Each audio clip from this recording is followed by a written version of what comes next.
పూజ్య బాపూజీ కలలుగన్న కాలుష్యరహిత సమాజ నిర్మాణానికి ప్రజలంతా చైతన్యవంతులు, కార్యోన్ముఖులు కావాలని అనపర్తి ఎమ్మెల్యే నల్లమిల్లి రామకృష్ణారెడ్డి పిలుపునిచ్చారు.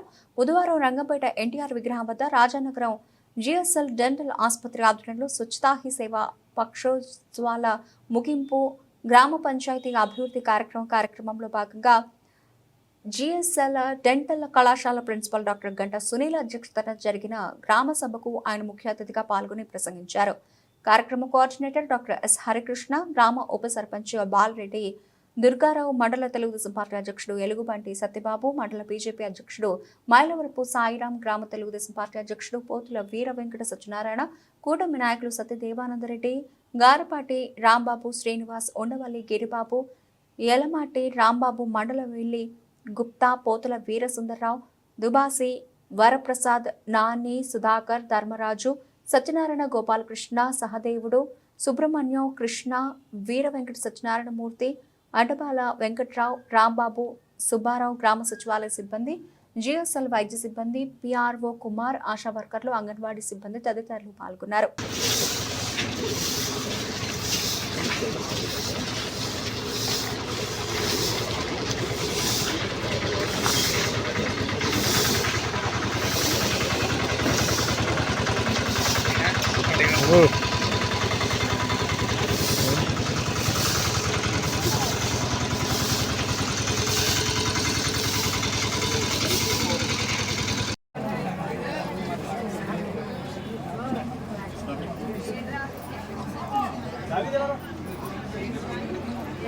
Okay sir.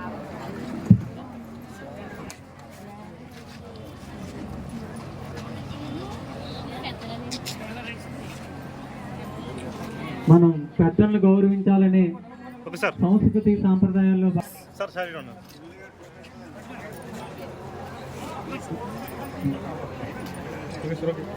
పోవాల్సిందిగా కోరుతున్నామండి.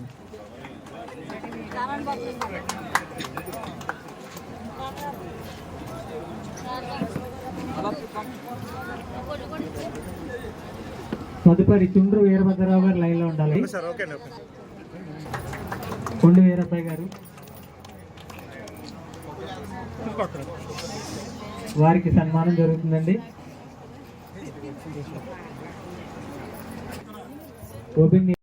ఉన్నాయో వారందరినీ గుర్తించి దాదాపుగా 70,000 మందిని ఇంటింటి సర్వే నిర్వహించడమే కాకుండా దానిలో 13,000 మందికి దంత సమస్యలు ఉన్నట్టుగా గుర్తించి 3 రోజుల పాటు మెగా దంత వైద్య శిబిరాన్ని జిఎస్ఎల్ ఆసుపత్రి యాజమాన్యం నిర్వహించడం జరిగింది.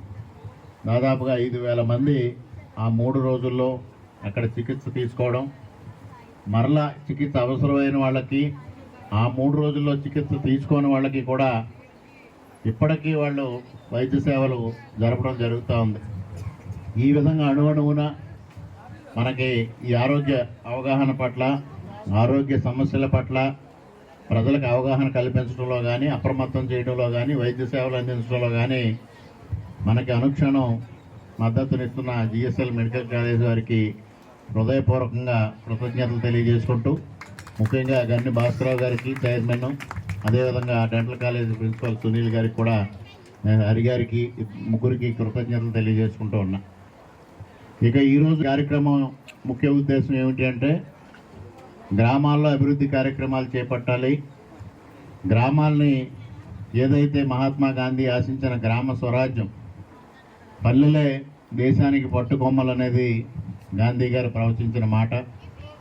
ఆ మాటను నిజం చేస్తూ పల్లెల్లో అభివృద్ధి కార్యక్రమాలు చేపట్టాలని గౌరవ ప్రధానమంత్రి నరేంద్ర మోడీ గారు సంకల్పించడం, దానికి అనుగుణంగా ఇవాళ గ్రామ సభ నిర్వహించి ఇక్కడ అవసరాలు ఏమున్నాయో అవన్నీ గుర్తించి కేంద్ర ప్రభుత్వానికి నివేదించే దిశగా ఇవాళ ఒక్కొక్క సంస్థ ఆధ్వర్యంలో ఒక్కొక్క గ్రామ సభ నిర్వహించమని కేంద్ర ప్రభుత్వం ఆదేశించడం జరిగింది. దానిలో భాగంగా ఇవాళ జిఎస్ఎల్ మెడికల్ కాలేజీకి సంబంధించిన గ్రామాన్ని రంగంపేట గ్రామంగా ఎంపిక చేసుకోవడం జరిగింది. మరి ముఖ్యంగా ఇవాళ ఈ 15 రోజులు జరిగిన సేవా పక్షోత్సవాల యొక్క ముఖ్య ఉద్దేశం మనందరం గ్రహించాల్సిన అవసరం ఉంది. మరి ఎప్పుడైతే మనకు స్వాతంత్రం వచ్చి 100 సంవత్సరాల క్రితం గాంధీ మహాత్ముడు ప్రవచించాడు, స్వాతంత్ర్యం కన్నా ముఖ్యం పారిశుద్ధ్యం ముఖ్యం, శుభ్రత ముఖ్యం, స్వచ్ఛత ముఖ్యం అని ఆ రోజు చెప్పడం జరిగింది. ఆయన 100 సంవత్సరాల క్రితం మహాత్మా గాంధీ ఆ విషయాన్ని బోధించినప్పటికీ ఇవాళ వరకు మనం పూర్తి స్థాయిలో ఆయన మాటల్ని పాటించలేకపోవడం, అనుసరించకపోవడం దురదృష్టకరమైన పరిణామం. మరి అనేక సందర్భాల్లో ఏ విధంగా ఆయన క్లీన్ ఇండియా చేయాలని అనేక ప్రభుత్వాలు ప్రయత్నం చేయడం జరిగింది. దాదాపుగా 1981 నాటికి తీసుకుంటే 25 సంవత్సరాలు భారతదేశంలో 1,00,000 కోట్ల రూపాయలు స్వచ్ఛత కోసం, శుభ్రత కోసం ఖర్చు పెడితే 1% మాత్రమే ఆ రోజు పల్లెల్లో, అంటే మన ప్రాంతం కాదు, మనంతా డెవలప్ అయిన ఏరియా, దేశవ్యాప్తంగా తీసుకుంటే 1% మాత్రమే 1,00,000 కోట్ల రూపాయలు ఖర్చు పెడితే ఆ రోజు ప్రగతి సాధించడం జరిగింది. ఆ విధంగా 1981 నుంచి మళ్ళీ అనేక కార్యక్రమాలు చేపట్టడం, 2014లో ప్రధానమంత్రిగా నరేంద్ర మోడీ గారి బాధ్యతలు స్వీకరించిన తర్వాత ఇదే అక్టోబర్ 2వ తేదీన 2014 అక్టోబర్ 2వ తేదీన స్వచ్ఛ భారత్ అనే కార్యక్రమానికి శ్రీకారం చుట్టడం జరిగింది.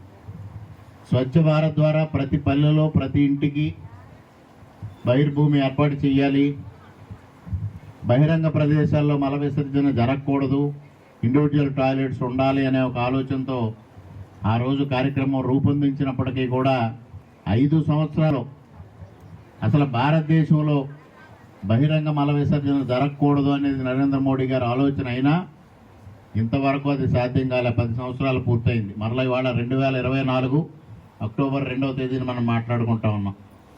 ఇంతవరకు అది పూర్తి స్థాయిలో మనం సక్సెస్ చేయలేకపోయాం. ఆ దిశగా మనందరం ముందుకు వెళ్లాల్సిన అవసరం ఉంది. వ్యక్తిగత పరిశుభ్రతతో పాటు పరిసరాల పరిశుభ్రతను మనం పాటించాల్సిన బాధ్యత మనందరిపైన ఉంది. ముఖ్యంగా ఇవాళ వాతావరణం ఏ విధంగా ఉందో చూస్తూ ఉన్నారు. అక్టోబర్ 2వ తేదీన మనం ఏ విధమైన పరిస్థితుల్లో ఇక్కడ సమావేశం జరుపుకుంటా ఉన్నామో మీరు ఆలోచన చెయ్యండి. వాతావరణ ఉష్ణోగ్రతలు విపరీతంగా పెరిగిపోతున్న పరిస్థితి. వాతావరణ ఉష్ణోగ్రతను తగ్గించాలని ఇక్కడ మెడికల్ స్టూడెంట్స్ ఉన్నారు కాబట్టి కొన్ని విషయాలు నేను ప్రస్తావిస్తా ఉన్నా. వాతావరణ పరిస్థితుల్లో మార్పులు తీసుకురావాలి అని 2020 నుంచి ప్రపంచవ్యాప్తంగా పర్యావరణ సదస్సులు నిర్వహిస్తూ ఉన్నారు క్యాప్ పేరుతో. మొట్టమొదటిగా క్యోటో ప్రోటోకాల్ అని క్యోటోలో జరిగింది, జర్మనీలో 2020లో. ఆ రోజు వాతావరణంలో ఉష్ణోగ్రతలు ఏ విధంగా ఉన్నాయో దాన్ని పెరగనివ్వకూడదని 2020లో జరిగిన అంతర్జాతీయ పర్యావరణ సదస్సు ముఖ్య ఉద్దేశం. కానీ అది సాధ్యం కాల.